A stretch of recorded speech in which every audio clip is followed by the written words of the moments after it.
Ms. Bach, do the roll call, please. Mr. Pizzucillo? Here. Ms. Avery? Mr. Hetty? I am here. Mrs. Chandler? Here. Mr. Coteau? I'm here. Chairman Dake? Here. And if you would stand, please, and join us in the pledge, I'll ask Mr. Pizzucillo to lead us, please. I pledge allegiance to the flag of the United States of America and to the republic for which it stands, one nation, under God, indivisible, with liberty and justice for all. We're at number 3, approval of the minutes. I'll entertain a motion, please. So moved. Second. All right. Ms. Bach, call the roll call. Ms. Avery? Mr. Hetty? Yes. Mrs. Chandler? Yes. Mr. Coteau? Yes. Chairman Dake? Yes, thank you very much. All right, we'll go to number 4. We'll open up our meeting now to public input. Please come up and state your name for the record, name and address. Anybody from the public? One person. Come right up, sir.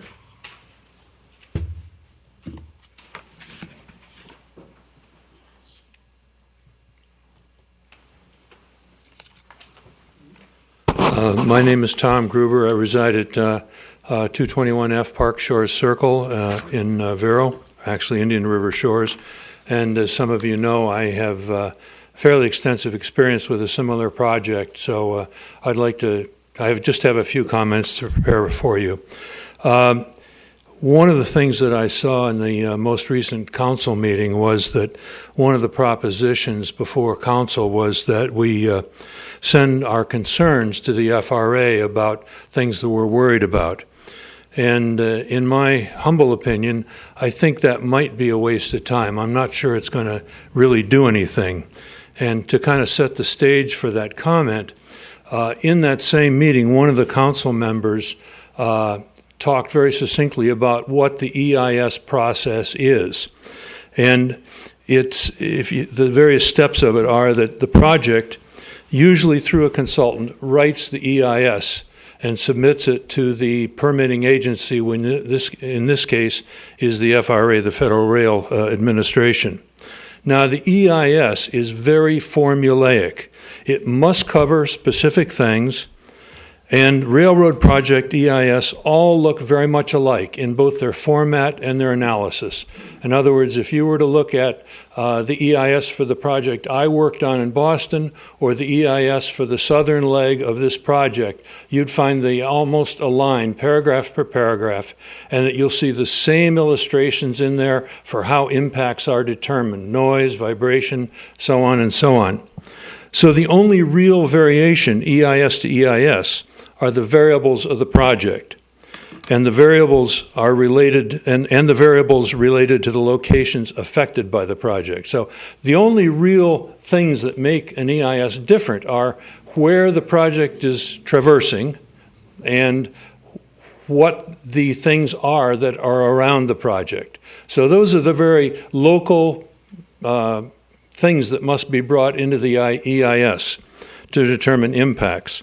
The sources of impact and methods for determining impacts are a well-defined list that will be included in the EIS. And all you have to do is look at the EIS for the southern leg of this, and you'll see a very good example of how that's done. The EIS is then sent to the governing federal body for review and approval. This is the first time, by the way, that the details of the project are laid before the public. A public comment time is started with a defined time limit. As an aside, in my opinion, as many public jurisdictions as possible, cities, counties, etc., should request time extensions from the FRA, and I would suggest 90 to 120 days would be preferred. Because if you look at just the EIS for the southern leg of this, I think it's 300 and 350 pages plus appendices. Now, to go through that in 30 days or 45 days with a thorough analysis and then looking at what inventories they've picked as impact areas seems to me to be just an awfully daunting task. Any early suggestions that Vero Beach can make before the EIS is made public, in my opinion, will either be very vague and general and thus probably discounted because the EIS must be specific. And secondly, as an example of that, saying we want to say we're concerned about noise. Everybody's concerned about noise. However, the EIS must identify the noise-impacted properties and whether the noise is above critical thresholds according to established standards. And if above a critical threshold, how the project will mitigate it.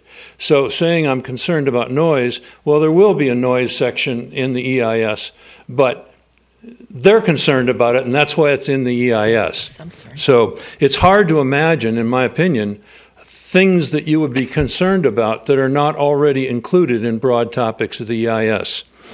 And if we offer specific things we're concerned about, it might be something that's already included in the EIS once they get it, and then it would appear to be redundant. So I don't think you want to make comments on things before you really know what the EIS is. Plus, if the comments are made before the EIS reaches the FRA, they can't do anything about it anyway. There is no basis in which to compare the comments. In my opinion, the only comments that will be taken seriously by the FRA are comments about specifics in the EIS. The best way, in my opinion, for any city or county to proceed is to make sure that when the EIS is published, we can cross-check all the inventories of impacted sensitive locations and make sure they're as complete as possible. The index of approved EIS for southern portion of the project can be used as a guideline for establishing inventory categories. There are some areas where technical support may be helpful, but I believe that local support from the community affected is always best in determining the possible affected areas. For example, a local historical community will be better at determining historic resources, especially those resources not on the National Register but eligible for listing, than a consultant operating from afar, and that's just one example. So those are my comments. If there are any questions, I'd be glad to entertain them. Yes, we have a question from the Vice Chair. Yes, Mr. Gruber. I really appreciate all the information you've been giving us at our meetings. One thing concerns me, though. My understanding is there was no EIS done for the southern leg of this. What was done was an environmental assessment, and there was a finding of no significant environmental impact, and therefore an EIS was not required. Is that true? I guess the documents, the EA and the EIS look very much the same. And as you read the southern leg, for example, it makes statements like on historical properties that mitigation will be as agreed by the State Historic Preservation Officer.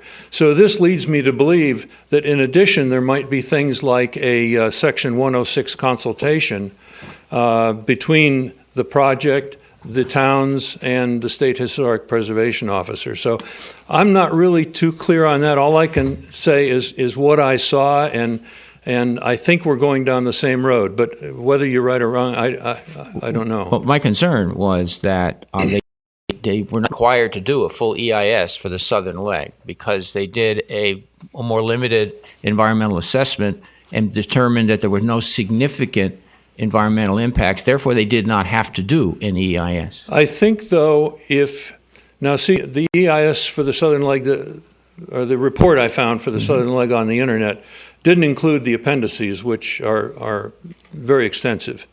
And my guess is if you look at the resources they identify, and if somebody really did a decent job at looking at that, they could find shortcomings in their identification of resources. And I believe during the public comment period, if you identify those resources, it kind of opens things wide up.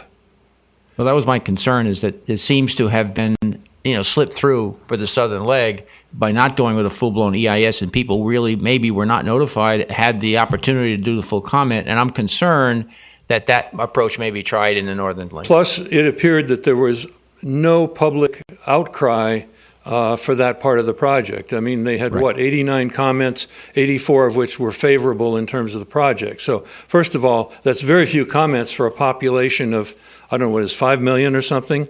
And secondly, it looked to me like the comments were just by people who were in the camp of the project. But one of the eye-openers to me was at the Regional Planning Agency, which I attended last week, there was a comment made that 2 streets had to be blocked off because the station was going to take 1,000 feet in the center of the city, and there were 2 streets that are going to be blocked off, and people are going to have to be diverted around the station in order where they had normal access across the tracks, and that didn't seem to have considered any kind of an impact. See, that's something where the safety forces need to weigh in, the fire, the ambulance, the police, and that's the kind of thing that should engender numerous comments, but apparently didn't.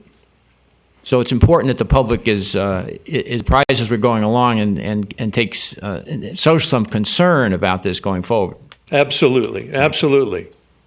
And I'd like to add to that for people that are watching and people that are here in the audience, the study that the Vice Chair was referring to is on file here at the City Hall. It's called U.S. Department of Transportation, Federal Railroad Administration, Finding of No Significant Impact for the All Aboard Florida Passenger Rail Project. It's dated January 2013. So the comments that you're hearing today, where they did have the public weigh in, I think there was only maybe 4 people that had anything in the negative to say about the study. Mm-hmm. It is an interesting read. I would recommend for you, the ones that are following this, get the study, start reading it, then you can see where we stand as a community with our concerns. Anyone else with questions? Mr. Hetty, go right ahead. I have a question for you, but before I get to that, Tammy, Mr. Gruber talked about the EIS and that they're significantly the same as they would be for the one that he was involved in Boston. Can you get for us the link to that study so that we can look?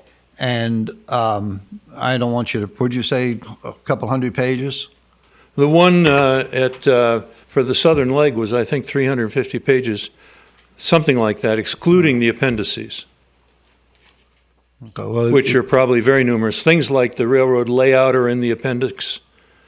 I don't want to kill a couple of trees for something that somebody won't, not many people will read, but if we could at least have the link available so that people could find that. And okay. You state that you don't think input now would be significant. One of the interesting things in matters such as these that I've been involved in is that if you don't bring it up at the trial court level, if you will, then you can't bring it into the appeal, because you have to, in order for you to appeal an issue in court, there has to be reversible error at the trial court level. Mm-hmm. There has to be something. You can't bring up on appeal something that you didn't raise, an issue that you did not raise at the trial court level. And I've been involved in other government studies that are similar. Now, I don't have experience in the EIS for a train, but it wouldn't surprise me to find that the same thing is true.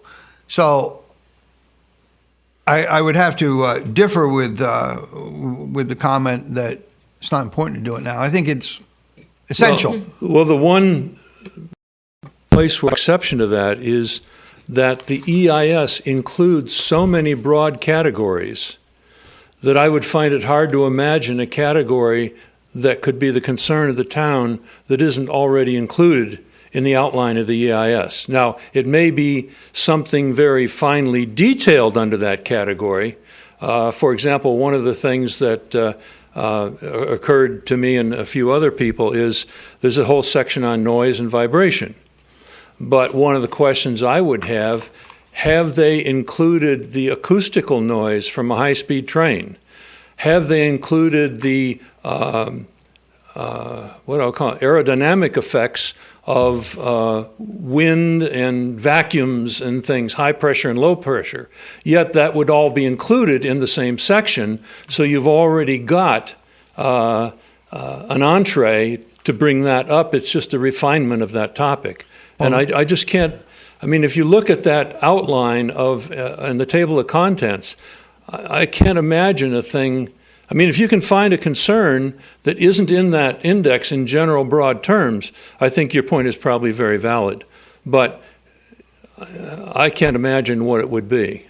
Well, the environmental impact study is put together by a consultant that's paid by the railroad, and I can tell you that a consultant paid by the railroad is not going to put something in an environmental impact study that's going to have a negative impact on their boss, on the people That's that are absolutely paying their correct. check. And that's why the local participation to figure out what they have forgotten is so vital. And I think that it's vital that we have that on record at this stage before the environmental impact statement. What kind of statement would you make to go on record with? Well, I haven't developed it, but I think it's Yeah. important that we do that. And I'm sure that there's a fairly good number of citizens here, and I'll bet you that they all have an idea. And if we put it in there, broad or specific, at least they have on record the concern, even if it's not with a degree of specificity that they want, it's on record. And we can at least then discuss it. I guess I would respectfully disagree, but Ms. Chandler, do you have any No, questions? I do not. Go right ahead, ma'am. Well, I would like to ask at this time, are we assured that we're going to get an EIS study? Yes. So the concern of South Florida is not here, that we are not going to. Our community, we have a number of concerns that the community is going to want to address. One of the things in the study that we're referring to is the one that they put out south of us, January 2013. One of the first things I went right to under 5.0 was letter K, public health and safety. Just going to read you real quick out of their study. Public health and safety. The addition of passenger trains to the FEC corridor and the development of the corresponding stations will not negatively impact public health and safety. So when I read that, I said, So then I went to some other interesting things. Ken, before you go off that point, the thing is that Let me finish, please. Yeah, but to that point. Stop. Let me finish just quick, and then you can have the floor. With that being said, I went through other things that concerned us as a community that I've been hearing. I'm going through the study, and I'll speak for what I read in the study and how it impacted me. A lot of it was just brushed off. So we, as a community, really need to be concerned. When we, as a community, yes, the citizens do need to make statements. They do need, at the appropriate time, include their statements. But also, when this goes through the channels, and let's just call them the feds. The feds are going to be looking for the proper documentation to back up your thought process. Because when you read through this stuff, again, you can see why I'm making that statement. Go right ahead, Mr. Hardy. Your point that in the study you read or in the documents you read, they made the statement that there's going to be no impact. And that's the point. These people are paid, these consultants are paid to put together a study saying it's not going to bother anybody. It's just a wonderful thing.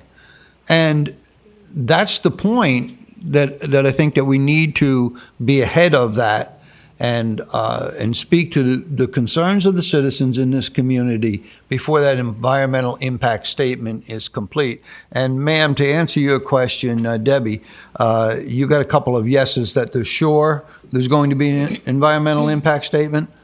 I tell you, no one's sure there's going to be an environmental impact statement until there's going to be. Well, their website says a lot of things, and they've said a lot of things, and they've made statements in here. And when I've asked for backup documentation, it doesn't exist.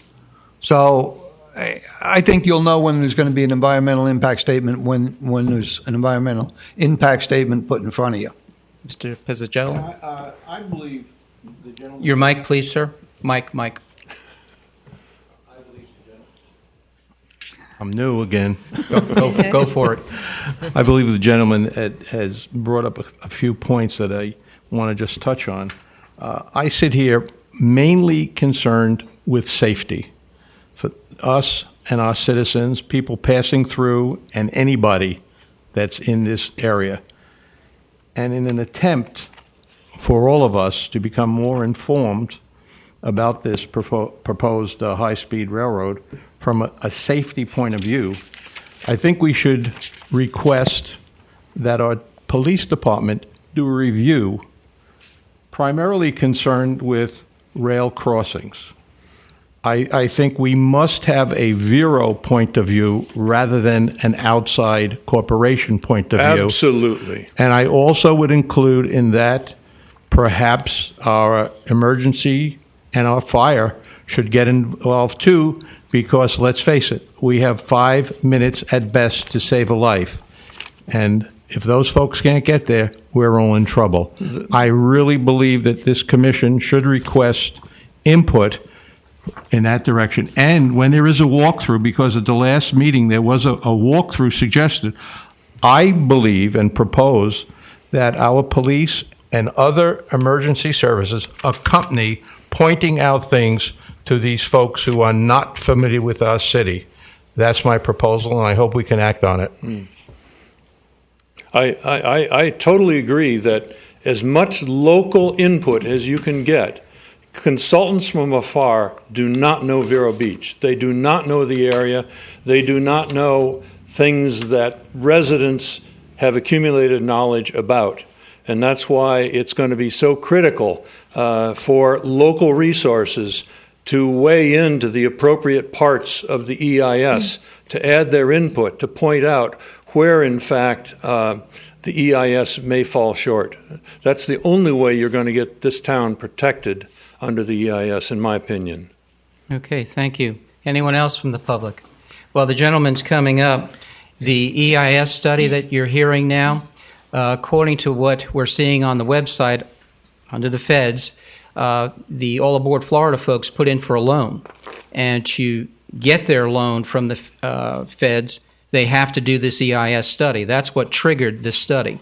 So this study, from everything that we're reading at the federal level, it is going to happen. So the study, unless they completely change their rules in the rule book, and I don't see them doing that, the EIS study will be coming. Go ahead, right ahead, sir. State your name and address for the record. Nick Schaus, 307 Sable Oak Drive in Indian River Shores. I'm speaking to that point that the document you have is an environmental assessment, and it was made by the railroad with obviously professional help. And they did an EA because they had to do that in order to apply for a loan before the Federal Rehabilitation and Improvement Finance. It was gone over, the EA was gone over, and a finding that no EIS is required. And they did that early, so I knew they could get approval down south, so then they could work on their loan, which they're doing right now. What they are now doing is the EIS. I mean, the FRA is doing the EIS, and it will be, I'm sure, be published, I hope, later than sooner, so we can do our homework. Right, they're telling us April, end of April, maybe, May, maybe. They have not given us a solid date, and there's many communities asking. But just to comment on your previous conversation, I think it would be better to hold our fire about things that are local and then be able to attack the EIS and say it is very flawed and shouldn't be. It should then get to the classification that it's not approved, rather than help them do the EIS. I'd like to let them do it and then say, you're all wet. You can't attack something in the study that they fail to mention, and that's where the public input at this point is important, because we'll have on the public record those concerns. I don't think there is a public record for the federal thing that hasn't been even published. But anyway, I'm out of my realm, and thank you. Next, please. Come right up, sir. State Mr. your Chairman, name and address for the record. The gentleman, last speaker, talked about a loan. One of the things that the All Aboard Florida told us at the very onset was that this was all private money. And then when you look at the loans that they've applied for 100% financing, which means it's no public money, it's all our money. Go right ahead, sir. Thank you. Hi, I am I'm Dan Lambs, Executive Director of the Indian River Neighborhood Association. I live at 737B Timber Ridge Trail in Vero Beach. I just have some news that I heard from All Aboard Florida was meeting with a group of people this morning, and they announced that the EIS would be out by May 1st. And they also said that there would be 4 public meetings, 2 in Palm Beach County, 1 in Brevard, and 1 in the Treasure Coast, probably in Port St. Lucie. Or St. Lucie County somewhere. So I just wanted to bring that information to your attention. Thank you very much, sir. Anyone else from the public? Come right up, ma'am. If you would please state your name and address for the record. Thank you very much. Good afternoon. I'm Ms. Fry at 275 Date Palm Road in Vero Beach. At the last meeting, I brought up some of the financial numbers for train operation in Florida, and I hope I made it clear that the absurdity of adding a third train onto 2 others that are operating here and are hemorrhaging money is beyond comprehension. However, they are forcing that square peg into a round hole, despite all reason. One additional bit of information regarding finances came out in the paper this week. When the FECI Industries at the Treasure Coast Regional Planning Council was asked about whether or not their funding comes from casino gambling, they refused to answer. However, we know that they are the backers for All Aboard Florida, and it's no coincidence that the Malaysian-based Genting Group, one of the world's largest gambling companies, who purchased 30 acres of Miami waterfront property to house gambling casinos, will connect Disney and Orlando by way of All Aboard Florida and is lobbying for House Bill 1383 to broaden the gambling rights in Florida. They're also lobbying to allow train stops in our hometown. So the big winners, FECI, the casinos, Disney, 750 developers, and All Aboard Florida will provide the population redistribution so the developers can construct their high-density population form of upward sprawl. Big losers, Indian River County, St. Lucie and Martin counties, Vero Beach, Sebastian, Fort Pierce, Jensen, Hobe Sound, and Jupiter, and in other words, the entire Treasure Coast. Now, at the Treasure Coast Regional Planning Council, which Ken attended, we saw, I would say, 80 people from other counties and cities extremely concerned with vested interests, including everything from marine businesses to historic foundations and private properties that are going to be devastated by this. So I think that we have a good, strong leverage to unite with those people.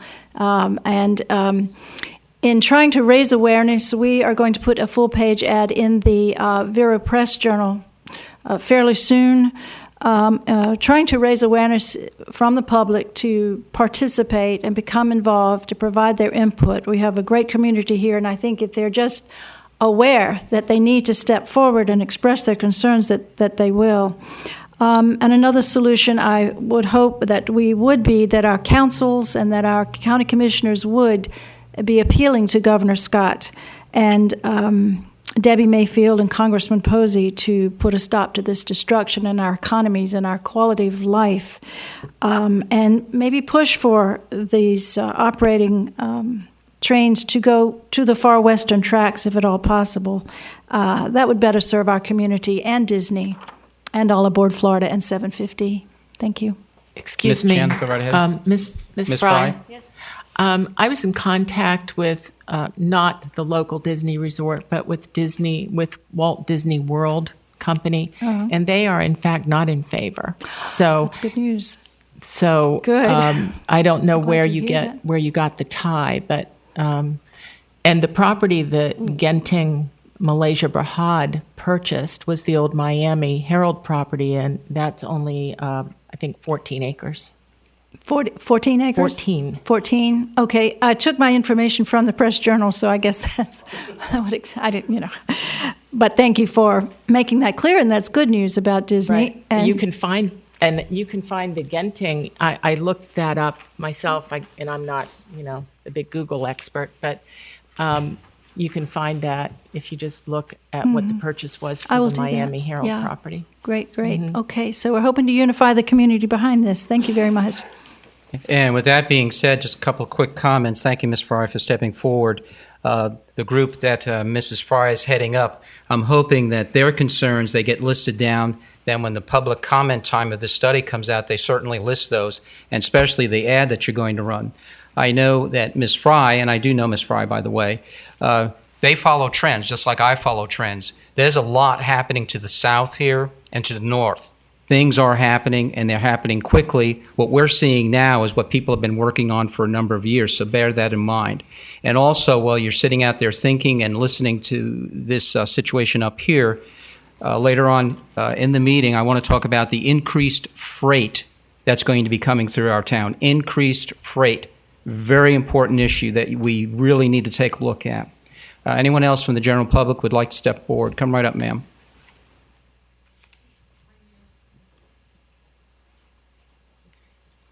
State your name and address for the record, if you would, please. Melinda Meikle, 1612 West Camino del Rio. I attended the Treasure Coast Regional Planning Council meeting too and spoke, and I was inspired by all of the opposition because I think that it's very important to speak out against this train. But I was equally disappointed to hear that the council then, after they're kind of mumbling and they voted on something, and I couldn't quite understand what it was, but I think they brushed off our concerns that they were going to send to the FRA. I think they only included the 6 positive things from my understanding. All those other people, everybody else in the room, was against it. How can elected representatives not worry about the huge expense, environmental harm, tax subsidies, overstressed budgets, and the assault on our marine industry? Train ridership in America, the future of this, as supported by Michael Brown's March 23rd article, mass transit usage is not booming, as backers say. In fact, federal financing is moving towards state and local financing. This is supported by the congressional withdrawal for high-speed rail funding since 2011. So the trend is actually going more towards electric cars and renewables, not trains. All Aboard Florida projects 10 trains with 44,000 daily riders, so that's 1,460,000 annually, based on their proposed tourist amount of 50 million tourists.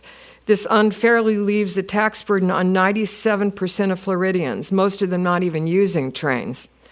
The way to stop this total financial, in my opinion, train wreck is through the environmental impact study. And I tried to learn about it. I don't know. I brought what I printed off, and I've sort of outlined what was in there. It's based on guidelines of what a reasonable person would consider an activity significant to warrant further discussion, and this should be included in the environmental impact statement. Now, we were reasonable people discussing impacts raised at the Treasure Coast Regional Planning Council, and those voices were ignored. I'm wondering why. In my opinion, an EIS would not be approved due to the harm to our historic and cultural centers, landmarks, tourist trade, compromised hospitals and evacuation routes, congestion, mobility, train horns, vibrations, and safety. Everyone says this is a done deal, but because AAF is private, we have no say in this matter. Does this mean that anyone who owns private property can do anything they want in their front yard? Can they hold loud parties, screeching sirens 15 hours a day, create parking lots and garbage dumps? We all know that the answer is no. Then why is All Aboard Florida given the green light? Based on the concerns of the Treasure Coast Regional Council, every fact that was harmful to the environment and All Aboard Florida should be stopped now. How can we get the American Railroad Administration to listen to us when they're in cahoots with the AAF and regionalism? I believe that if All Aboard Florida happens, it's going to be a disaster. And I have to cite California as a budget-busting boondoggle because there were 2 states selected by Congress for the 2009 stimulus package, one being Florida, the other being California, and Governor Scott, as we all know, turned it down. But Governor Brown accepted $68 billion. And since then, Congress has defunded high-speed rail in 2011. So Governor is scrambling for another $43 billion. And the GAO argues that this will bankrupt all national grants for subway, light rail, and bus. So that money is basically gone. Conflicts in California have exploded over eminent domain, 20-year water delay, inflated ridership projections, low ticket prices creating endless subsidies, and the governor's opponent is attacking him for his wasted taxpayer dollars for the so-called crazy train. What's behind the AAF private business model that does not add up? Mr. Busha is executive director of Treasure Coast Regional Planning, and he wears many hats. Also serving on the 750 Regional Board, also supports the All Aboard Florida in his December 3rd letter to the FRA, which I have here, using the same 750 rhetoric against fossil fuels. We voted this out. Evidence points to Bush's logo on the Treasure Coast Regional Planning letterhead that reads, "Regionalism one community at a time." That's his background. The All Aboard Florida project raises questions. Why do the need for phantom passengers rushing through our villages by the hour? It doesn't make sense that a typical family of four will pay big bucks at Disney and then cough up another $800 to rush to Miami while missing Florida sightseeing. Would tourists visit only Miami and Orlando and then skip the rest of our state?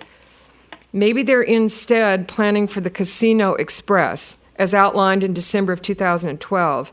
The FEC Miami location is blocks away from the Genting Mega Casino Resort that would conveniently open around the same time as All Aboard Florida, providing all this went together, which would provide a direct train route to pull Central Florida tourists to Miami Casino.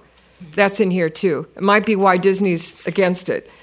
While Mr. Gonzalez of the All Aboard Florida promised the Treasure Coast Regional Planning Council that they have no gaming ties, and he used the expression that they don't have no loans. These are not loans. Now we find out they're loans. Mr. Todd Mowry then just used the word disingenuous after his speech. Nevertheless, it is reported that Genting has spent millions of dollars lobbying elected officials throughout Florida, making it vitally important to reveal the heart of this matter. Whatever money-making reasons All Aboard Florida has, the real impact needs to be quantified before anyone spends a dime. Disney would likely protest the harm gambling connections will do to their brand. The 750 regional planners obviously have their eye on the All Aboard Florida train as a backdoor scheme for their stated population distribution to St. Lucie, Martin County, and Indian River. And if the All Aboard Florida train has sites on the casino traffic through the Treasure Coast and station stops are now being pushed, this causes more environmental harm and decay to our Treasure Coast lifestyle. We're begging our representatives to save the Treasure Coast. All Aboard Florida can negotiate with the CXS. They don't seem to want to, but it's already existing route, or they can build their tracks along the less populated turnpike. As I mentioned before, they started an environmental impact on the turnpike route in 2010. Why did they not continue it? So in the long run, I think we're sacrificing our profits for the sake of the All Aboard Florida bottom line. Ma'am? Thank you. At the beginning of your statement, you indicated that you were not sure what the regional planning agency did with their vote. Yeah, I didn't. I was there, and I can assure you that. Did you hear that vote? I was there for that, and what they did is they added the recommendation our chairman made, which was to double the length of time the EIS response time would be. They adopted that, and they added 6 other items that were the concerns which had been raised by the elected representatives who direct the organization. Oh, those are 6 other items. And 6 additional items that had been raised by the elected representatives who were there. Okay. And the staff was directed to include those concerns in any communication they directed to the federal the railroad agency before the EIS was coming to them, so the Federal Railroad Agency would have the concerns adopted by our elected officials before they received the EIS from the applicant. Did they include because the one gentleman over there said, shouldn't we make this fair and balanced and include all the negatives? Yeah, And- all the negatives were included. That's Okay, There was okay. only one county voted against it. Okay. That was Indian River County, but all the other county and all the other representatives voted in favor of the Regional Planning Agency putting this stuff together and making the recommendation that these are the concerns that have been raised by the elected officials. Because there are a lot of major concerns listed. We're not alone Yeah. in our concern. And we have probably the problems that were really eye-opening were the ones raised by Stewart and by St. Lucie, because they're going to have huge waterway issues. And that may be a determinant. The waterway, in fact, may trump the railroad, which would be interesting if that's the case. Yeah. Mr. Heddy, go right ahead. I can't tell you because I didn't sit in their planning room why they chose not to go through the more rural. But if they did go through the more rural, I doubt that they would be getting the kind of citizen outcry and request for public dollars that all of these communities, including ours, has joined in and said, hey, we need federal dollars, we need state dollars. Well, they're not going to get those kinds of dollars for their crossings if what they did was go. And you're talking about hundreds of millions of dollars that are involved. Staggering. That are subsidies. And going through communities like Vero Beach, this is a March 20th letter from the city of Vero Beach. They get statements like this that they'll quote. Now, this is not the whole letter, but this is the beginning sentence. It says the city of Vero Beach supports the effort of all aboard Florida to construct and operate high-speed passenger trail service through between Miami and Orlando, utilizing the Florida East Coast Railroad tracks along the East Coast. That's the only sentence out of here that they're going to quote, is that the city of Vero Beach supported this. And here's a March 20th letter with the mayor's signature and the chairman of the rail commission. So we've got a continuation of support for this before this commission has ever really decided on anything. Well, I heard Pilar Turner, I heard her say, I was watching online, and she said, we better include our concerns before the EIS is finished, Correct. Just like you said, because once it's in there, we all know human nature. Once it's in there, are they going to take things out or change it around in the end? And Pilar, in her background, has been involved in these kinds of things as an engineer on some oil rigs, and she understands that, hey, if you're going to have an impact, you need to make sure that you're in there early, that you tell them what needs to be in the environmental impact statement. And that's what I keep saying, but quite frankly, I'm the only one up here saying that. When I was reading it, it said there were 30 criteria. According to this other gentleman, there are many criteria, but there's just 6 listed here. But they show, I'll give this to you, they show the proposed project, environmental impact statement, what's supposed to go into it. And down here, all the complaints from the community goes first. We're on the top, and then everybody else, like urban and historic cultural quality. Will that be affected? Direct and indirect effects, conservation and energy, preservation of urban, historic, and cultural quality, ways to minimize damage. So they seem pretty simple. I mean, it's pretty easy for any average person to. And our chairman sent out an email that has a lot of this. If you can give Tammy your email, maybe you can get what Ken sent out to all of the members. And there's a lot in this. And I think that when Tammy gets that link for one of the other environmental impact statements, that should tell us something. Okay, very good. And if you're done, ma'am, I have a couple of statements to make. Okay, first of all, everyone that presented today, please give a copy of your presentation to our city clerk. And in regards to Mr. Heddy's concern with the way that I started my letter out, the rest of that, when you go into the letter, is that Vero Beach has serious concerns, the businesses, the residents. Now, it's interesting, and I'm glad I started it out that way, because I put a call into Congressman Posey's office. The first thing they ask you when you bring this project up is they say, are you for this or against it? And I said, excuse me, I said, I can't say whether I'm for it or against it, because I'll tell you why I said that. I don't want to be placed in a particular box. I said, now, and I introduced who I was. I said, we have a number of concerns from our community as other communities have concerns. Is the congressman aware of these concerns? There's a congressman that's meeting with the transportation secretary, I think, here next week. I want to find out, is the congressman going to be part of that conversation with the concerns, our concerns, and the other communities that he represents? Are they going to be talking about that? Because now we found out from the fellow from the Indian River Neighborhood Association when the study's coming out. Now we have to find out if they're going to grant us extra time. That's not a given. My next question, and I'll follow up and bring it back to the next meeting, is, are you going to grant that to us?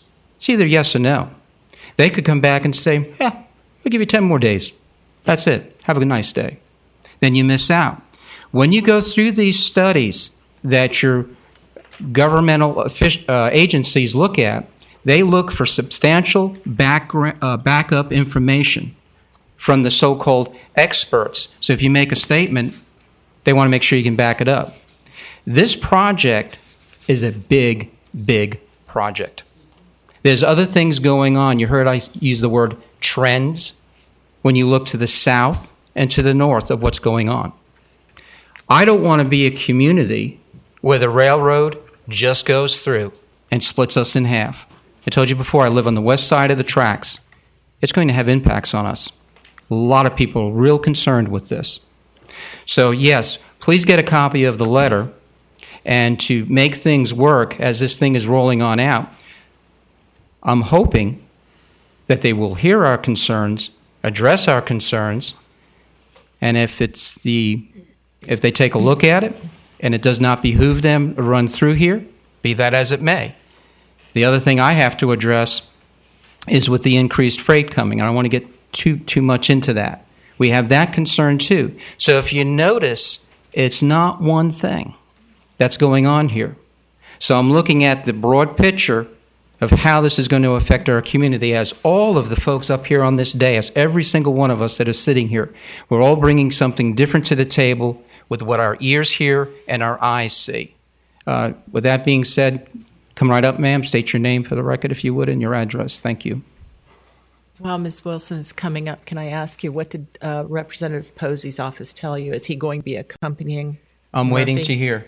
I didn't do a follow-up call today. I ran out of time. I'll be doing a follow-up call, and that was on my notes here. I'm going to bring my findings back to the next meeting. Hi, I'm Rosemary Wilson, 1490 Fifth Avenue, Vero Beach. I happened to attend the Treasure Coast Regional Planning Council meeting also, and I thought the vote was 15-2. What concerns me is that they'd made the decision to send the 6 concerns to the FRA. Why would the Treasure Coast Regional Planning Council make a decision without first consulting with the various commissions and councils on the Treasure Coast? They don't really represent us. Our commissioners and our council members represent us. The other thing is, we all know and we must remember that the Treasure Coast Regional Planning Council has been hijacked by the 750 crowd. The 750 crowd has been pushing for this railroad for years and years and years, and it's all coming about. We really need to be alert. They can move their railroad west. The Flagler Railway has seen its day. This is not 1800. This is 2014. They need to update and move it elsewhere. Thank you very much. Thank you.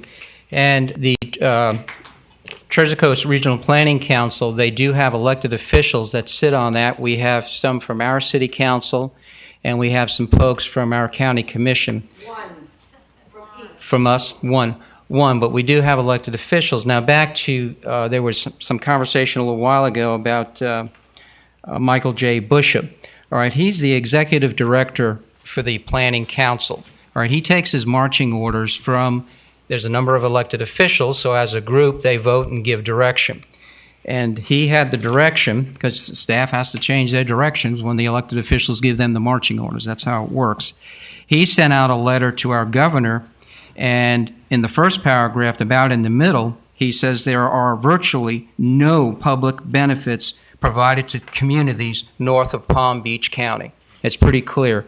And then when you go to another letter that was sent out to the U.S. Senate representatives, it talks about, in the first paragraph, it talks about, and I'll just read it quick here, but imposes costs and impacts on the local communities. So it's very clear as this is going through, and we all need to work in this together. The Planning Council has a change in direction. I sat in on the meeting. As many people that spoke, they're not happy with this project, and they're making their voices heard, and we have to work together. And I know, in the past, people are not happy with certain things that go on with elected bodies, councils, and things of that nature. But on this issue, we have to keep the communities together to make a real heavy-duty impact at the end of the day at the federal level, or they're just not going to listen to us. And I'll say again, you all do your own research. There's a lot of money on this deal, not just all aboard Florida. And I'm talking in the billions of dollars. When you get up to $1 billion, that's a lot of money. Lots of things go on at the federal level, at the top, and at the state at the top. And you also have to remember, this has been in the paper, the Orlando International Airport, from my understanding from what I'm reading, is $213 million is earmarked to help them with their infrastructure there at the airport to house a train station and what they need there. And there's reasons for that too. And also, in my reading and discovering things, I was wondering why they only have so many stations. Well, it has to do with Homeland Security. There's reasons for that too. Again, Mr. Chairman, you pointed out that the Regional Planning Council is comprised of elected officials. How did the city representative to that council vote on this recent vote? The member of the city council there was Craig Fletcher. He voted in favor of the motion that the planning agency go to the federal government with raising all the concerns which have been raised by the elected officials. And the member of the county rep? That was Bob Solari. He was one of who voted against the motion.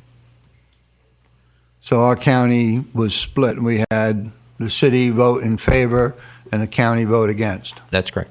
Sending the recommendations. And while we're on that subject, Ms. Vaughn, if you could get me a copy of the recommendations and the voting record so we have it for public record. We're back to public input. Anyone else, please?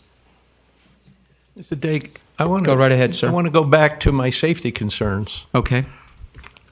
I think the key word that was used was experts. We have experts in safety in this community. We must tap into their knowledge and use them. I'm asking that the board discuss and consider calling in our police department, emergency services, firemen, for their expert input into our problems and safety concerns. I'd ask that we have an open discussion on that. And if you would, when we come under member matters, I'd like you to bring it up because we are going to discuss that. It's right in the back of my mind. Anyone else? Thank you. Public? You're welcome, sir.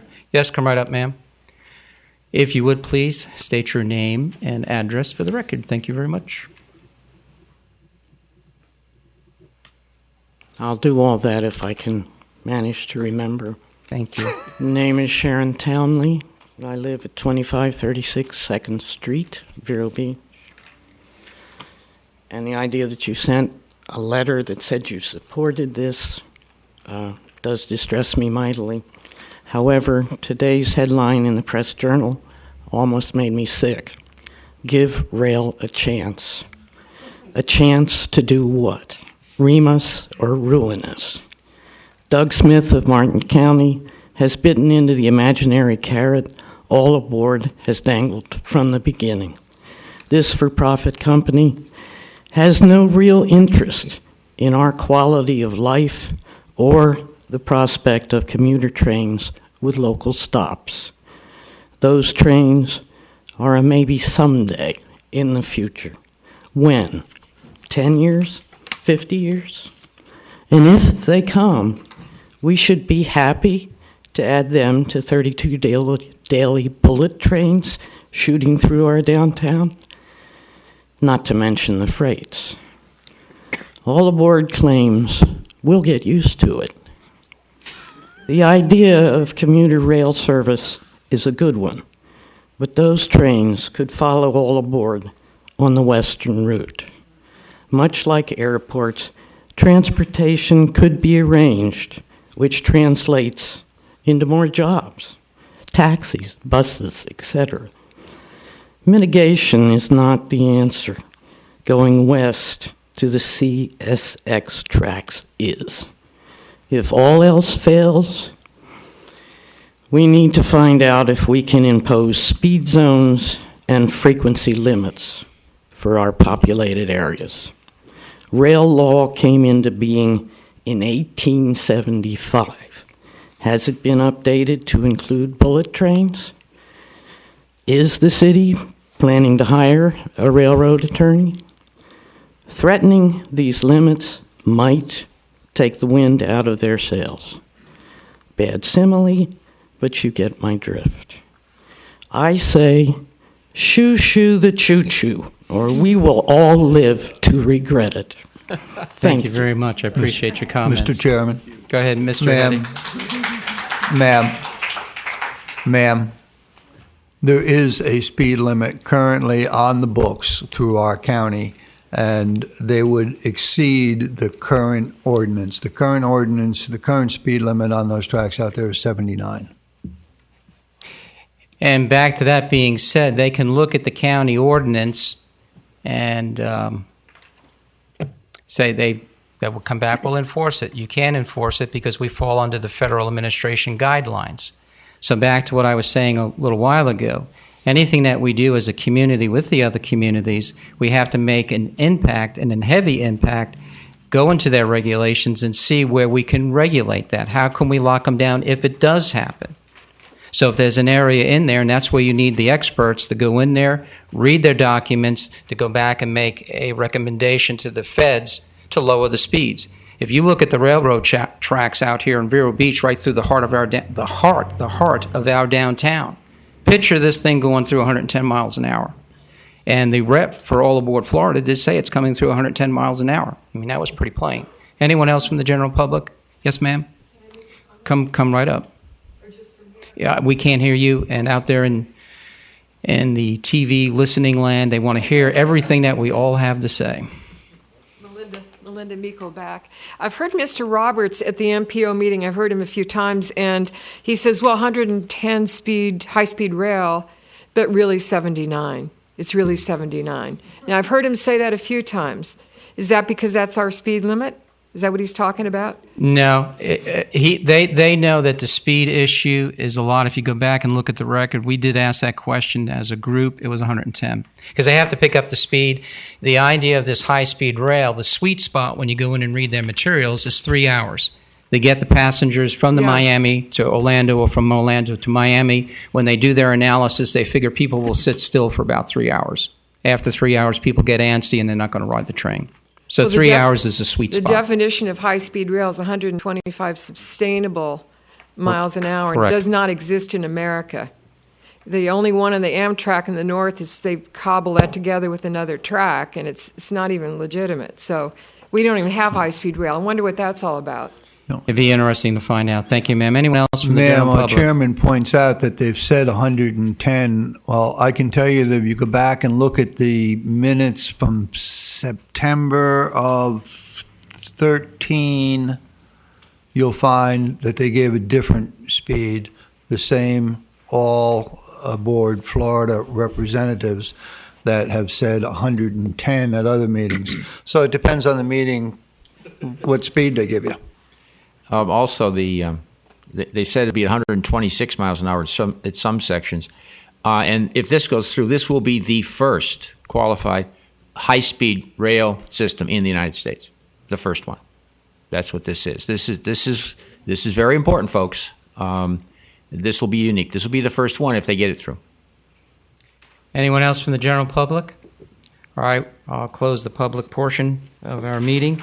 I'm going to hold my matters for a few minutes. I'd like Mr. Phil Mattson from the Planning Organization, MPO, is here to address us. Thank you very much for coming over. Oh, thank you very much for having me. It's a pleasure to be here. I first of all want to thank each of you individually for devoting your time to this. This is an area of concern to all of us, and we really do appreciate that. I want to thank the chairman for taking the lead on the 45-day comment period extension, because that's essential. The level of detail and complexity in these things, I can't begin to tell you how deep it is. And I want to point out the vice chairman, too, and I think he made a very good observation. Now, I spend a lot of time on federal grants and negotiating the labyrinth of these rules, and it's no fun. Wouldn't wish it on my worst enemy. But he picked up on the fact that an environmental assessment was done, not an EIS for the southern portion.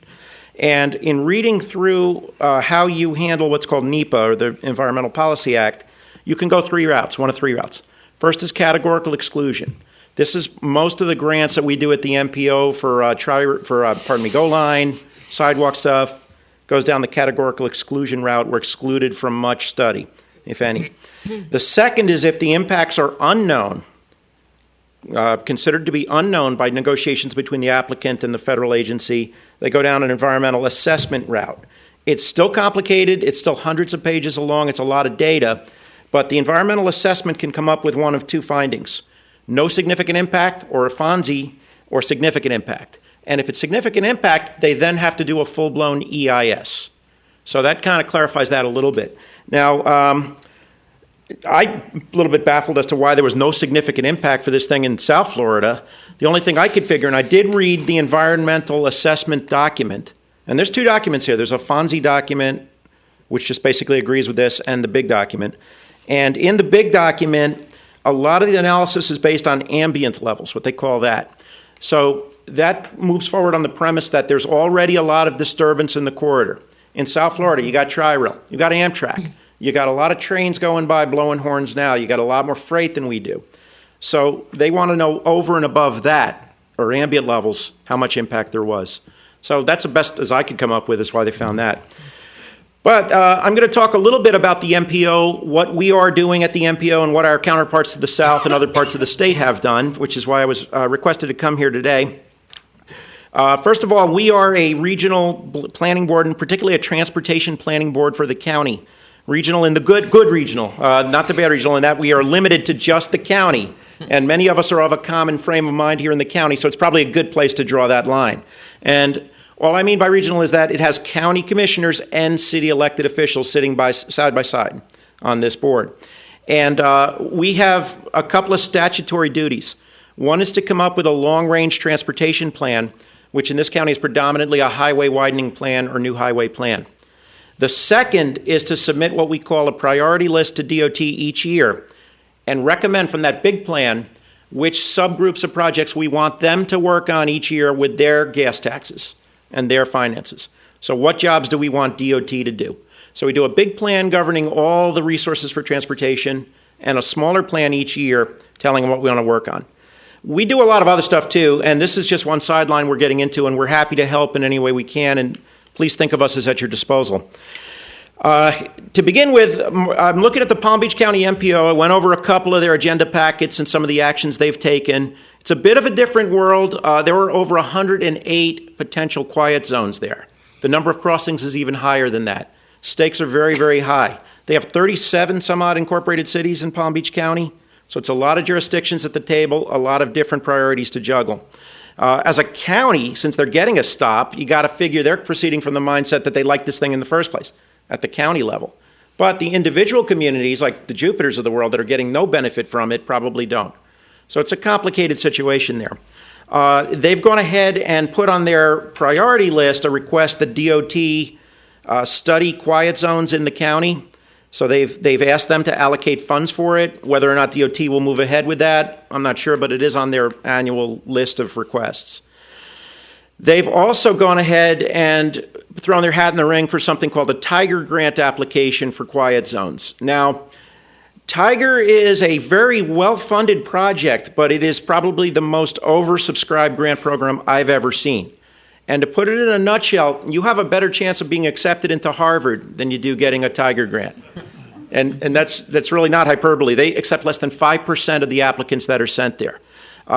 Lately, they've been doing projects of a community bent like this and quality of life, but Tiger is predominantly for post-Panama Canal widening port projects, major rail initiatives, New York City subway lines. They've been targeting Tiger at major capacity projects.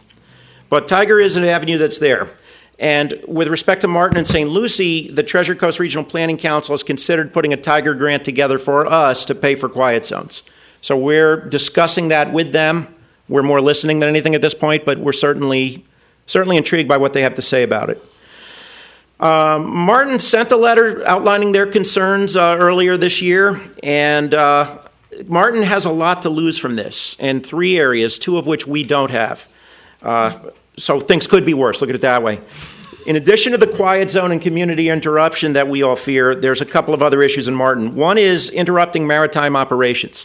They have a very low rail bridge, and one of the guys from their maritime operation enterprises showed up at that meeting and said, look, it takes this thing 15 minutes to go all the way up, and you really can't proceed till it's all the way up and locked with your boat to all the way down. If that happens twice an hour, that's 30 minutes. Then you got to figure the freight trains too. Will this thing ever be open for our boats? So he had a concern about the impact to the maritime operations, most of which are behind this rail trestle bridge.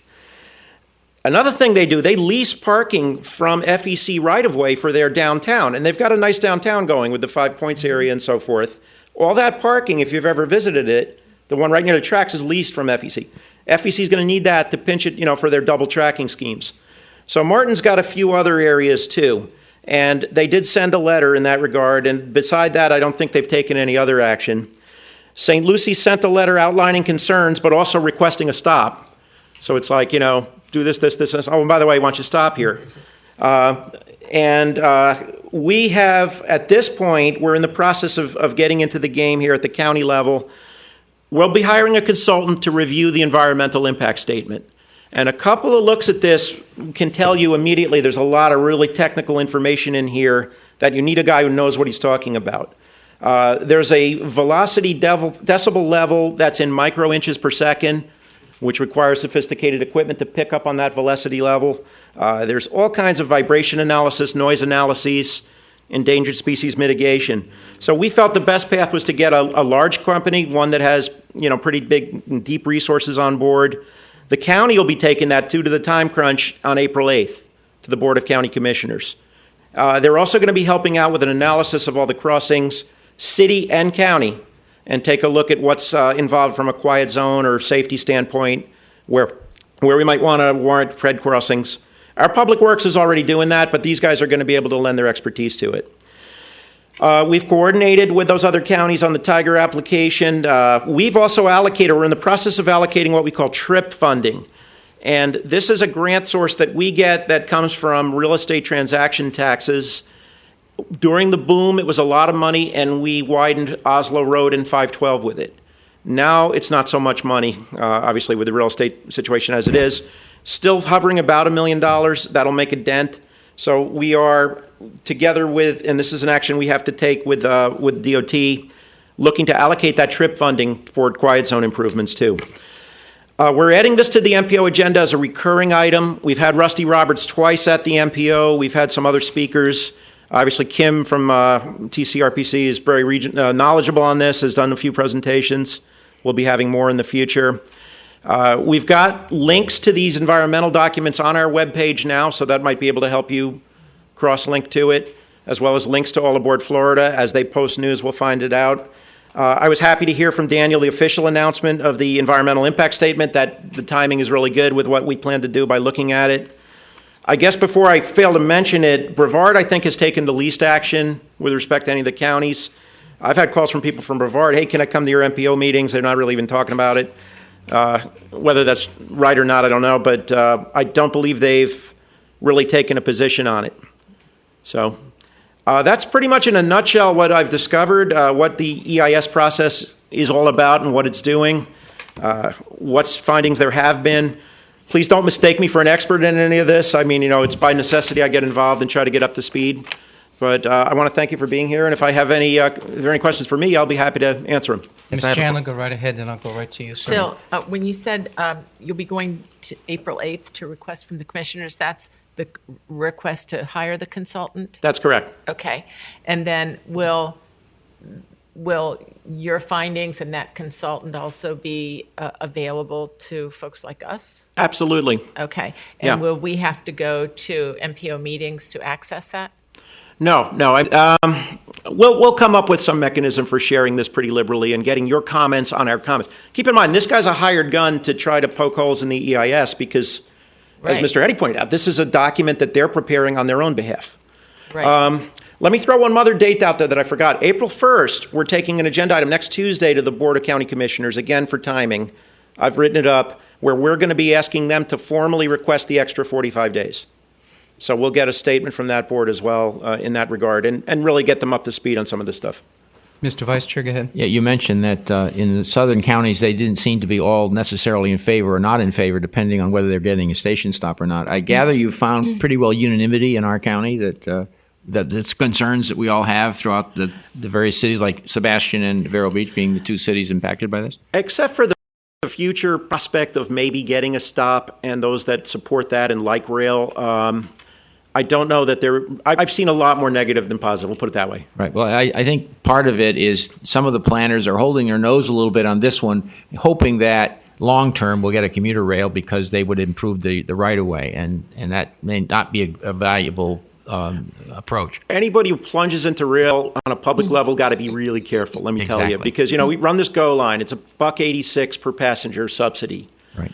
It's $20 per passenger subsidy on the best rail systems. Absolutely. You're really looking at a whole nother order of magnitude on how much bang you get for the buck. There's better ways to move people around. Right. You mentioned that the county is allocating or may allocate funds for quiet zones for crossings that are county highways. And we have one of those in the city, which is 16th Street, which is a county road. Yeah, I don't know if the county's allocating funds for the quiet zones. What we're doing is looking at a TRIP grant to pay for potential quiet zone updates at the MPO level. And we haven't decided which ones those would go to, if we'd get the funds and where. Okay. I think that's something the MPO can decide. Have you had any conversations with the state DOT about the state highway crossings? The state doesn't think the quiet zones are something they want to participate in. And from what I gather. And couple of reasons for that. One, they don't have a new funding source. There was a lot of talk of a new funding source at that meeting, meaning if they simply took their existing resources and put it into this, that's less money for an already underfunded roadway building project program that they have. So, they don't see new funding coming along for this. Right. Okay. So I think that's their opinion. It's hard for me to speak for them. One of the issues being raised about this is to have a sealed corridor throughout this, and many highways are operated with sealed corridors because they fence along the sides of the highway so that wildlife doesn't cross and pedestrians don't cross and what have you, and they have to provide places where wildlife can cross in order to maintain green alleys for wildlife to pass. Are you aware of the concerns that are being raised about the fact that they might want to put a sealed corridor in along this whole railway? Yeah, that's another mystery of this whole thing. Does it mean fencing? Does it mean the kind of fencing that's going to be a visual intrusion on the corridor? Does it mean something you can't penetrate no matter what with barbed wire on it? There was some talk, I think you might recall this, unless it was a long meeting, but there was some talk of landscaping in lieu of fencing. Yes. Bougainvillea is something that's hard to get through. I suppose if you had to have it, that would be a better alternative. There's still those questions of what a sealed corridor is or haven't been answered to my satisfaction, really. Well, yeah, I don't think to any of our satisfaction. That's why I keep raising the question. Thank you very much for your comment. Okay. Is there any other questions? One of the things that you pointed out, and just to echo what you said, is that the Tiger grants, you'll have a better chance of getting in Harvard, that 5% are accepted. I think that there are a lot of people, based on conversations and debate that they've heard at this council and at the city council level, and when we send letters and we say, "Hey, look, let's get the grants," that people should understand that asking for the grants doesn't mean a whole lot when 5% of the grants are granted. And at state level, they aren't much interested in quiet zones. And the public, particularly in Vero Beach, should know that. Yeah, absolutely. Anyone else? Thank you very much, sir. Appreciate you coming over, taking your time. Thank you. And they talked about the boating community south of here. I did read in the paper that the boating community did hire an attorneys group that specializes in maritime law. So they are already bringing in the specialized people to start, making their concerns known to start fighting this. And remember, we're talking about the high-speed rail, and please don't forget, you have your increased freight traffic that's going to impact us. So we have a number of things going on. I'd like to bring up our city manager, and when you're ready, sir, bring up Mr. Falls at your convenience. Right. Mr. Chairman, with all the information you sent out, I really don't have anything new to add. One of the things, though, on the MPO, if we can use the MPO, we do have representatives on the Technical Advisory Committee. One of those happened to be Monty Falls. And so any issues that you want to go through the MPO to get into their study and research of the EIS, obviously we have a vehicle to make that happen. And so we can do, plus we have a voting member on the MPO board as elected officials that can vote on those as well. And I think under the TRIP grants that, Phil, if you can make note, if we can give you a listing of our intersections, if talking about the quiet zones, that they can do it. Also, I found as an example over the weekend of a section in Fort Pierce that I think would qualify as part of their quiet zones, and Phil was telling me it all came about due to a train hitting a propane truck several years ago and causing a major explosion. But they put one of those dividers down one of their city streets, which keeps people from going around the railroad arm. And I think based on what I have read and seen on the quiet zones, this would be one of those qualifying construction methods. So if you're down in Fort Pierce, you might be able to see that firsthand as to what it does. You can also see the black rubber tire marks where people have run into that thing on a regular basis too. But it does serve going into the intersection with the train. So it is. Which intersection is it, Jim? It's coming off of the waterfront, and I can't remember what the name of the street is, but it's right there at the railroad track from in their downtown area. Okay, thank you. Near the theater. Mr. Falls? Thank you, sir. Mr. Chairman, I don't have anything to present. I thank you for the information you've been providing to us. Kept us busy reading, and I'm still waiting on the call from the railroad folks to set up the meeting. And I did make a note when that call comes to invite the police and the emergency services to that meeting as well. All right, thank you. And please don't forget, we heard a date here mentioned, April 1, County Commission meeting. Please, if you can, go over. If you're in favor of extending the study another 45 days, please let your voice be heard at the County Commission, and hopefully they will hear us and jump on board with an extra 45 days plus. Anything else from the general public? Come right up, sir. May I just ask? Tom Gruber, I'd like to ask one clarification. Is that 45 days on top of the already permitted time or a total time of 45 days? No, that's on top of the additional 45 days. Thank you. Which would be a total of 90 days. Anyone else from the commission with questions? Anyone else from the general public would like to come back up again? All right, seeing none, let's move on. Members' matters. Sir, are you satisfied with the answer? I'm very satisfied, and I want to thank you, Mr. Fall. Anyone else? Yeah, one of Well, Frank, under members' matters, why don't you make a motion? You wanted something to happen, make a motion, I'll second it, and we'll do As something. of this, I don't know if I can. I'm an alternate member. I can? You have five? Well, I can't. state the motion you want to make.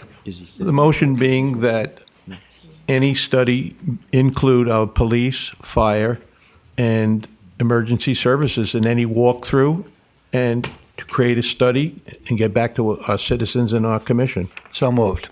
Second. Ms. Falk, would you like to do a roll call, please? Ms. Avery? Yes. Mr. Hetty? Yes. Mrs. Chandler? Yes. Mr. Croteau? Yes. Chairman Daig? Yes. Okay. This week, we were made aware that Congressman Murphy is having a meeting in Washington and asked for our recommendations and comments for him to be prepared to make his concerns known to the federal. I guess is it the Railroad Administration he's going to? He's meeting with the transportation individual. Yeah, that's okay. We've been raising a number of concerns, and I think we should probably, as a commission, identify what things we think our congressmen should be bringing to their attention that they're concerned. Obviously, there's a lot of negative impacts. I believe that the critical thing at this point is we need to know what are the finances that are really behind this, because AAF has refused to make public any of their financial operations, and it's been raised by Member Hetty that it looks like they're not putting any of their own money in this at all. Originally, we were told this is a $1.5 billion project, and then we found out that they've asked for a $1.5 billion loan from the federal government. And so it would seem logical that before any loan is even considered by the federal government, that the full financial operations of this project be made public. And that's one thing we should say. Secondly, since we are a community, our county as well, that is getting absolutely no benefit from this project and will be harmed by this project and will probably increase the costs of our operation and maybe even decrease our property values, all the mitigations that have to be done to mitigate against all the negative impacts should be borne by the private developer. They should not be a public concern. We should not be looking for federal or state money to cover these mitigations, and we should require that the private developer pay for whatever it takes to create quiet zones, maintain the crossing gates in perpetuity without any additional costs going forward from our local finances, cover any increased liability by purchasing liability insurance so we do not incur any additional liabilities or insurance costs, cover those liabilities as a community, and that they install and maintain at their expense all safety measures deemed to be required for this project going forward. To me, that is a reasonable request that our congressional representatives should make at this particular stage.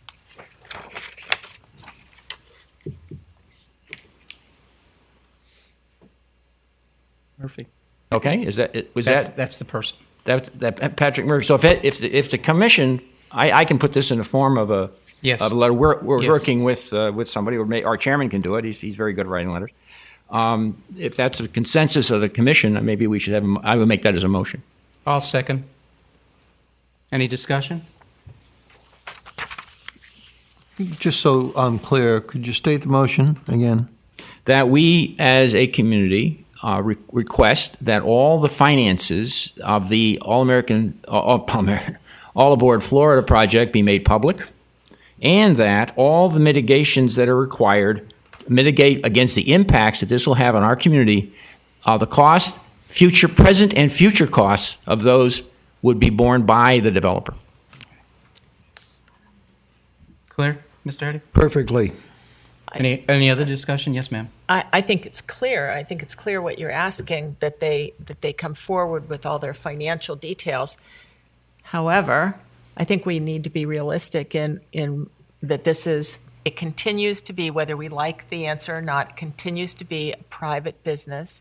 They have continued over and over again to tell us they are not coming forward with private details from their business plan in regard to their finances. So, I think we just have to be realistic in the motions that we make and approve, because it's a private business. They're not required. Once a private business applies, if I may respond, once a private business applies for federal or state aid or loan, they have to submit a detailed financial plan. Most of the time, when private businesses do not want to give out their information, is because of competitive issues. They don't want their competitors to be aware of their operating costs. This is basically a public utility. It's regulated by the federal government. It is virtually it's operating almost like a they're the only one in the game. And public utilities are required to put all their finances have to be public. This is operating in that arena. It's a regulated utility in that sense. So therefore, they're stating that they're not going to make their finances public is in contrary to the way in which these things operate. And I think it's very realistic that we make this request to them. I think that if you restate that so that that you're saying because they've asked for public, for federal. Well, they're federally regulated. They're different. They're a federally regulated entity. They are not really a truly private entity. As a federally regulated entity, they have a responsibility to make their finances public, and that they are also requiring for a federal loan. So that's the reason why we believe that that's a legitimate request on our part. I think that's important to add. Yes. Mr. Dake? Yes. Your motion, I think, is wonderful. Did you include in the motion the liability? Yes. Motion included quiet zones, crossing gate maintenance, liability insurance coverage, safety measures maintenance, for present costs and future. Future costs, okay. Yeah. Thank you. Mr. Hetty? Yeah, I just wanted to make sure that there was a second so that we could continue the discussion. There is. The question on financing, I've asked several times and was told, none of your business. A little more politely than that, but none of your business. And so what I did was just go look to see what I could find out. And some citizens did the same thing and came and gave some interesting information.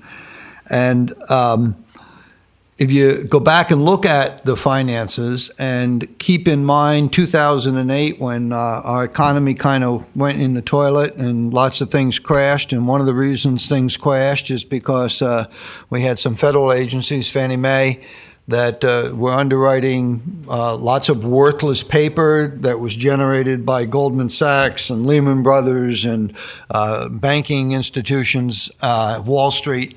And with that in mind, then the Peter Bringer, the chairman of Fannie Mae in 2008, when we experienced this crash, the chairman of Fannie Mae left government work and went to private enterprise, and he went to Fortress. Fortress is the parent company of All Aboard Florida. And he was with All Aboard Florida as Fortress as chairman. And then Peter Bringer came on board with Fortress. He, by the way, prior to being with Fortress, spent 15 years at Goldman Sachs.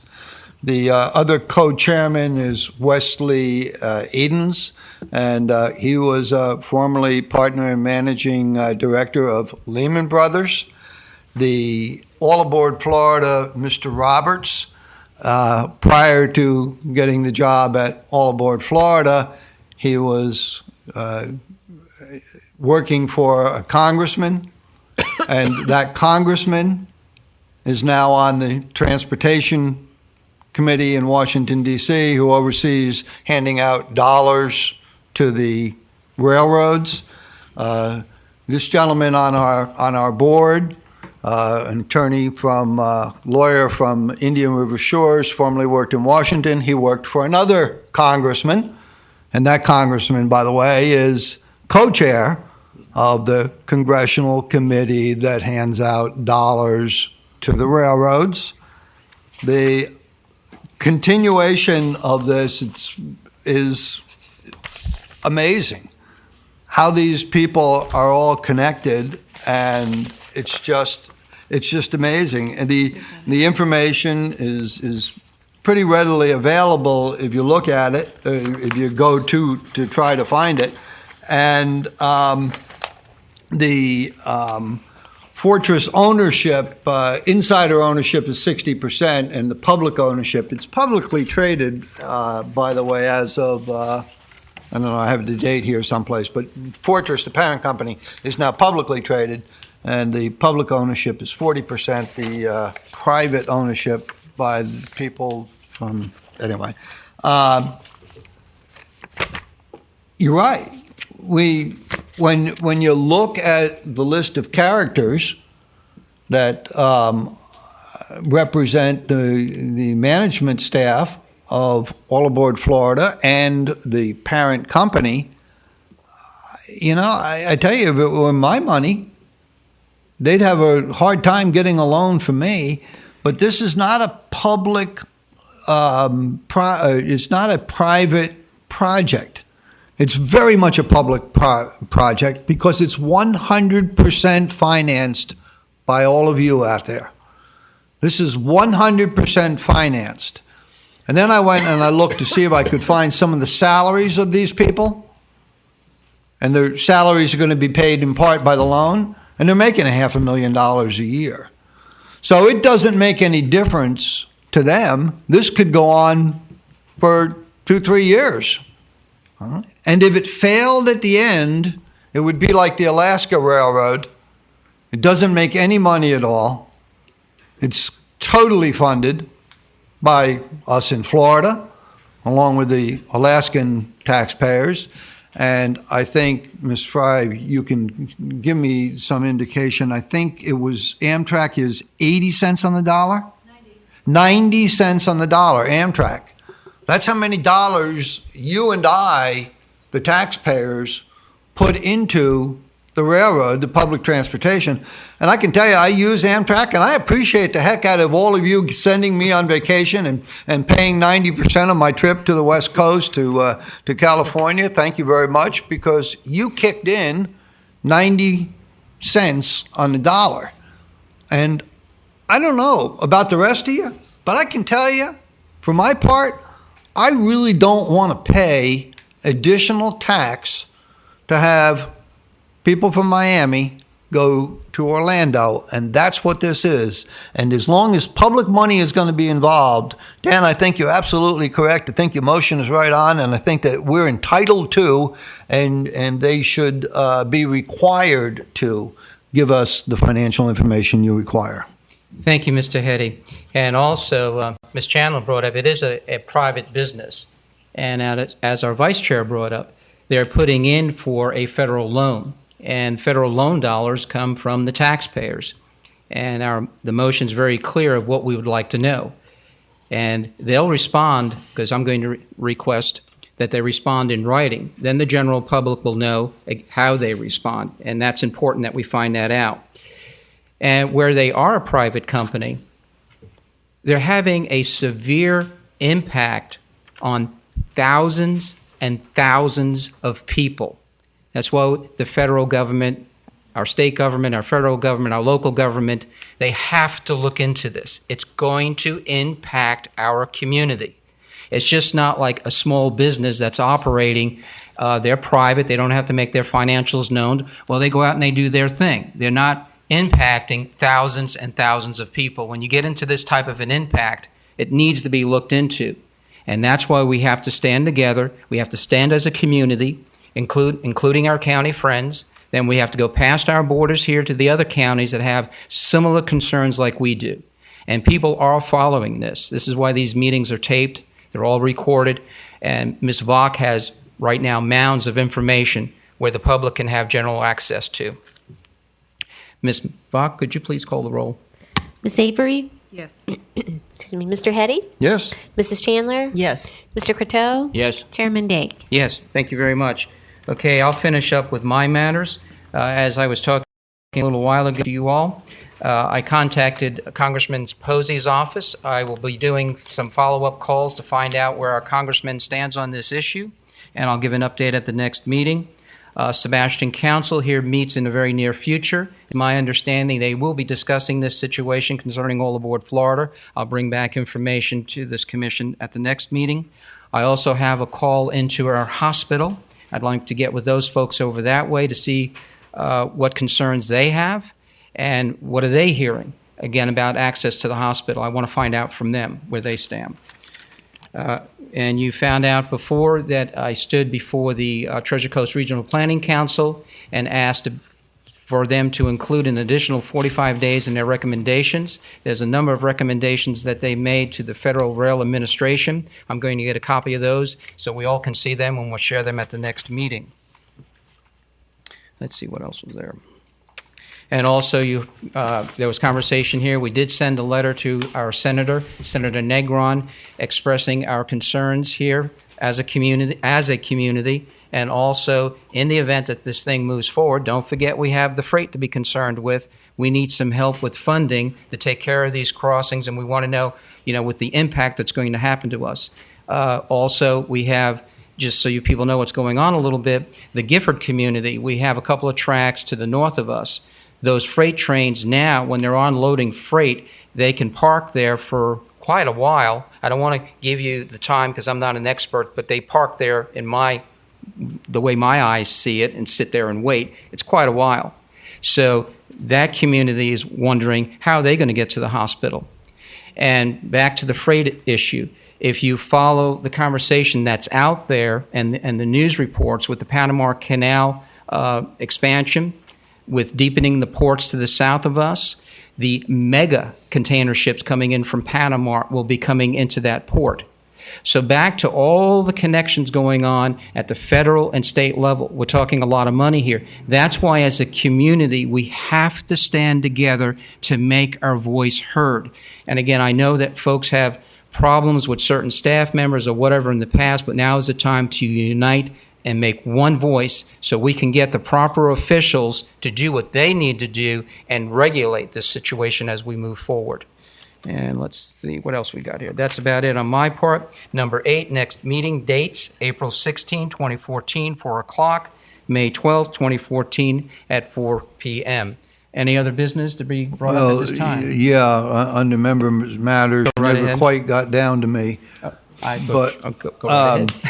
Well, I spoke to some of the issues as they were raised, which I think is better. But one of the things that we've heard about the Treasure Coast Regional Planning and some of the people that are not necessarily in favor of this. They just come and they give us information. And before I accept information as factual, I sometimes look into it. And we were told, for an example, that the quiet zones and the crossings here we were going to model after Fort Collins.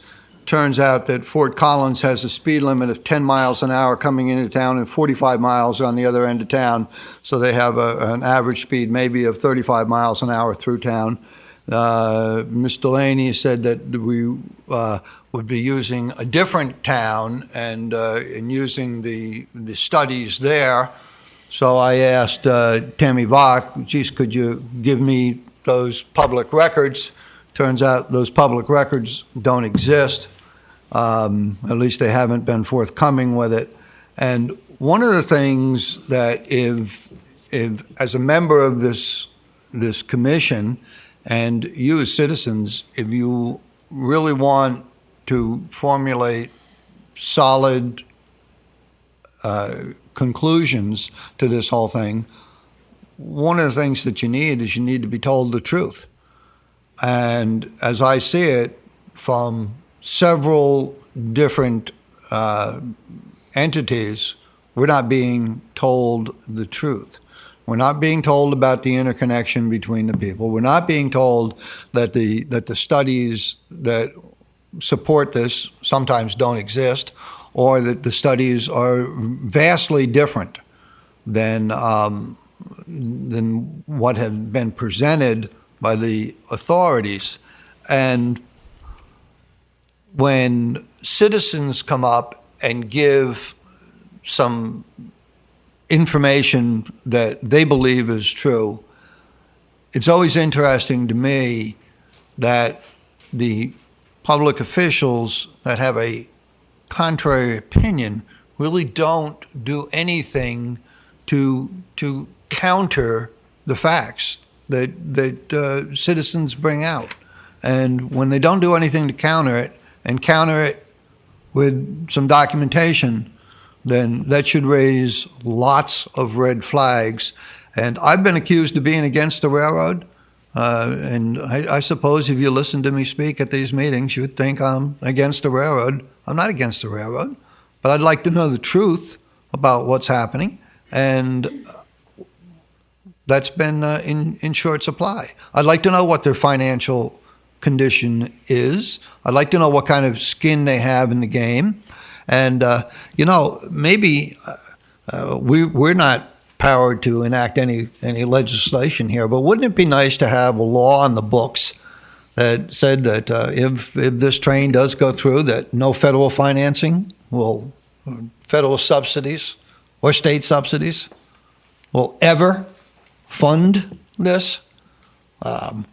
That's a recommendation I'd like to make. And if they're going to get federal loans for 100% financing, then maybe they should have some skin in the game, and maybe they should be personal guarantors on the loan.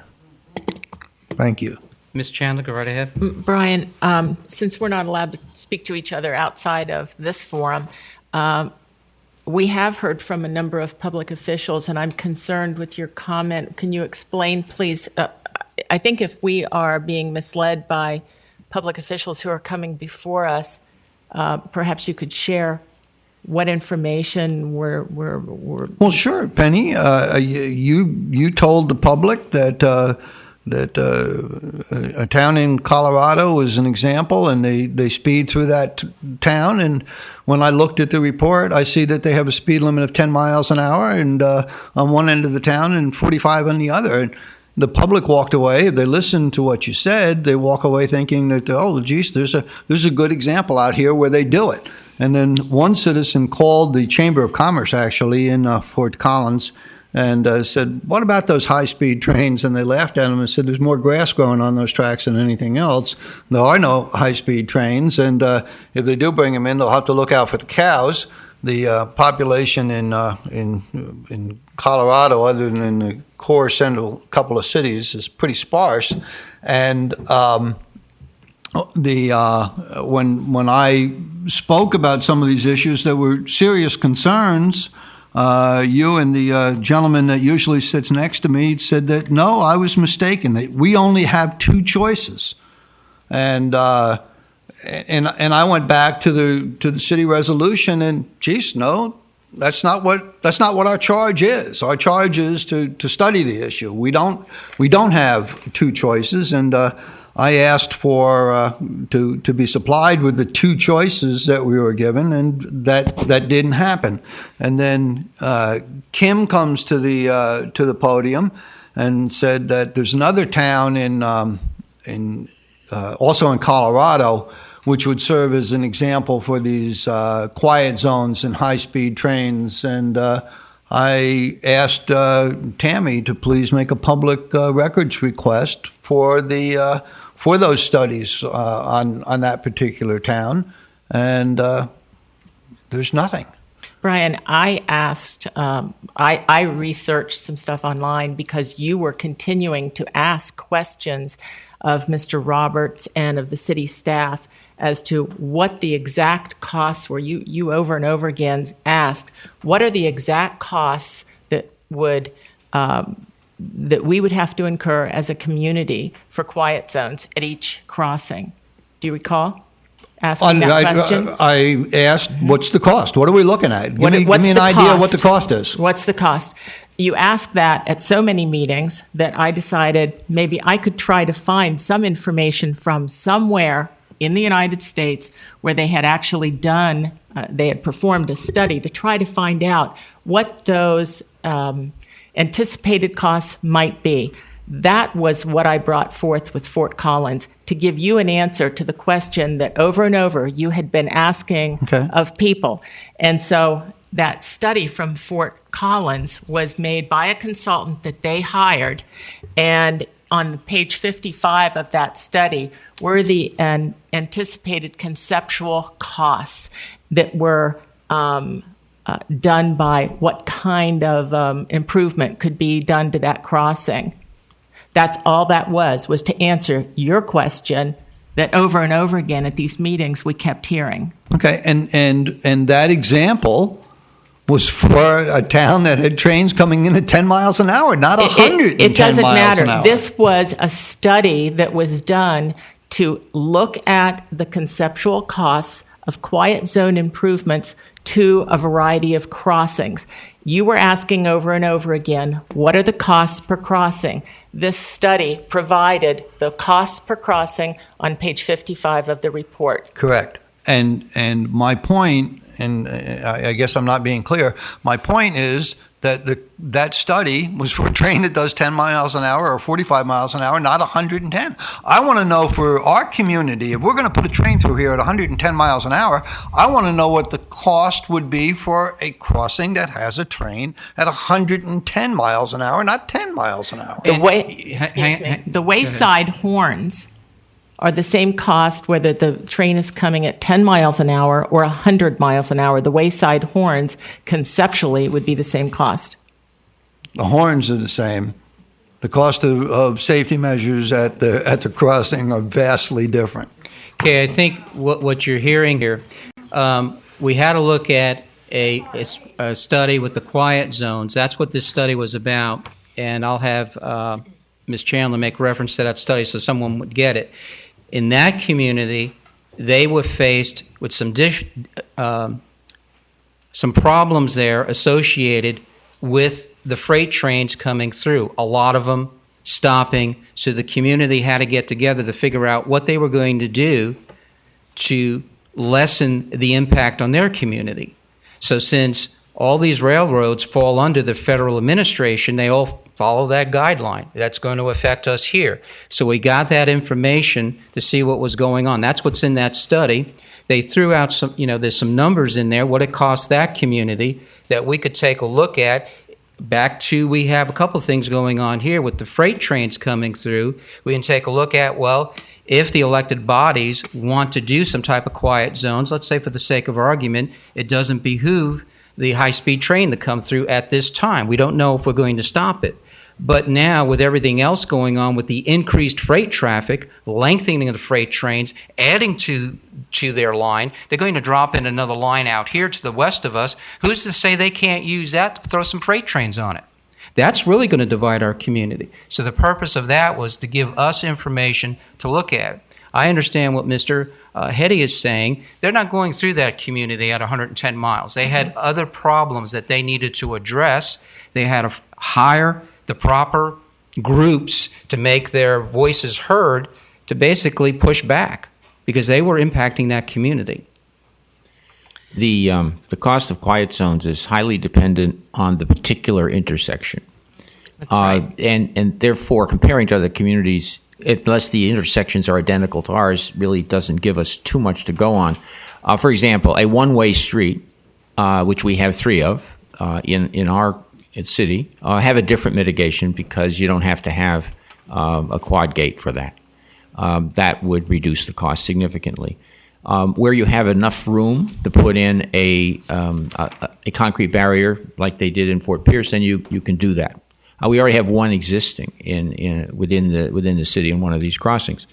So in terms of coming up with the costs, I think it really is crossing dependent, and the study has to be done for each particular crossing and how that is situated. We have particular problems with crossings along Route 1, 23rd, 26th, Aviation, and the flyover, in that there's no room between the crossing and the road for any traffic to be waiting there. And that's going to cause that could cause some significant backups on Route 1. So anyway, it's these are issues that are, as I say, the costs are crossing dependent. And I'm really sorry to hear this kind of a discussion going on when it's clear that Penny was trying to do something that was beneficial to give information that would be useful.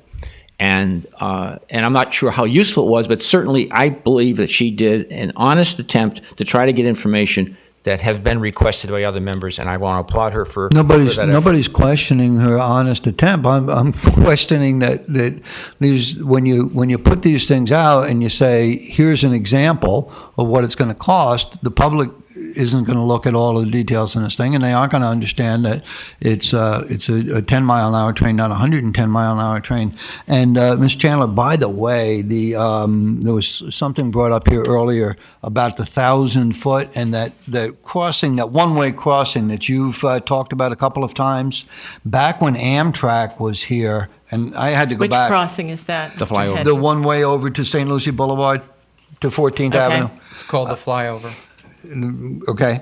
And that particular crossing, when Amtrak was talking about making a stop, that crossing was included, and I had to go back and look at the minutes to be sure, but that crossing was included to be closed because that gives them the 1,000 feet from would be 26th Street back down to Aviation. The community center. Yeah, they have the 1,000 feet there. And your point is what?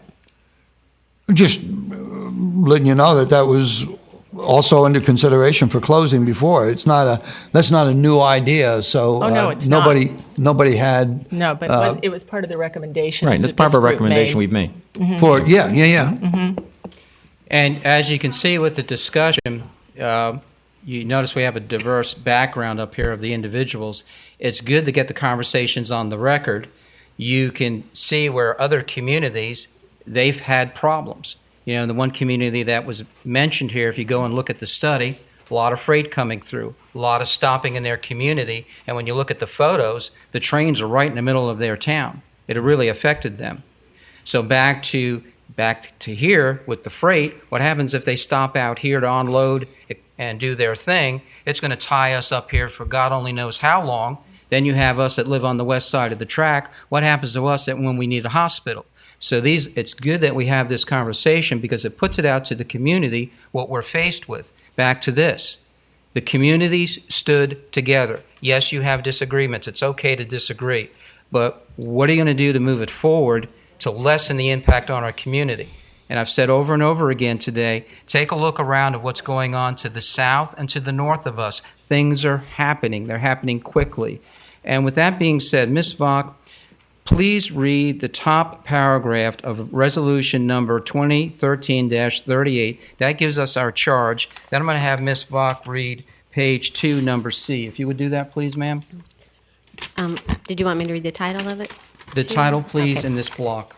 A resolution of the City Council of the City of Vero Beach, Florida, creating an ad hoc advisory commission to study and make recommendations on matters affecting the city regarding the high-speed rail project proposed by all aboard Florida, providing for conflict and severability, and providing for an effective date.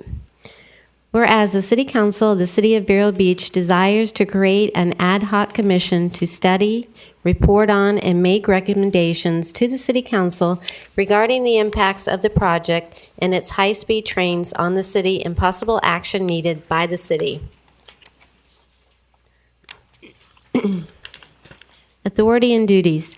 The Commission is hereby authorized and directed to study, report on, and make recommendations to the City Council regarding the impacts of the project and the high-speed trains on the city, in particular the roadways, properties, residents, and businesses along the railway corridor, including but not limited to considerations of public health and safety, financing of improvements for affected railway crossings, and possible designation and feasibility of quiet zones, with restrictions on the blowing of train horns.